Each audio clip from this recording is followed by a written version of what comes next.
திருமகள் TV பல்சுவைகள் படைக்கும் பாசறை.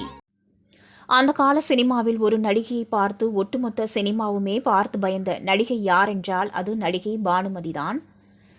தான் நடிக்கும் படங்களில் அமையும் பாடல் காட்சிகளில் தானே பாடி நடிக்கக்கூடிய நடிகையும் கூட.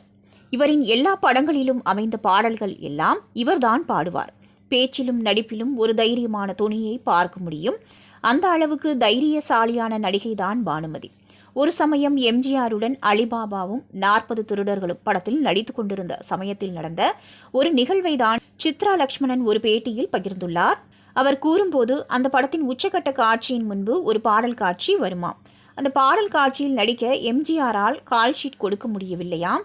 ஆனால் எப்படியாவது எடுக்க வேண்டும் என்று அந்த படத்தின் இயக்குனரான TR சுந்தரம் எம்ஜிஆருக்கு பதிலாக அவரை போன்றே இருக்கும் கரடிமுத்து என்ற நடிகரை டூப்பாக பயன்படுத்தி அந்த பாடல் காட்சி எடுக்க திட்டமிட்டிருக்கிறார். அதில் பானுமதியை கட்டிப்பிடித்து நடிக்க வேண்டும் என்று சொன்னதும் பயந்தாராம் கரடிமுத்து. ஏனெனில் பானுமதியின் கையை பிடித்து நடிக்கவே பெரிய பெரிய நடிகர்கள் தயங்குவார்களாம். அப்படி இருக்கும்போது கட்டிப்பிடிக்க சொன்னால் எப்படி என்று மிகவும் பயந்தாராம். பானுமதி சொல்லியும் கேட்கவே இல்லையாம் கரடிமுத்து. அதன்பின் பானுமதியே தானாகவே வந்து கரடிமுத்து கையை பிடித்து அவரை கட்டிப்பிடிக்க வைத்தாராம்.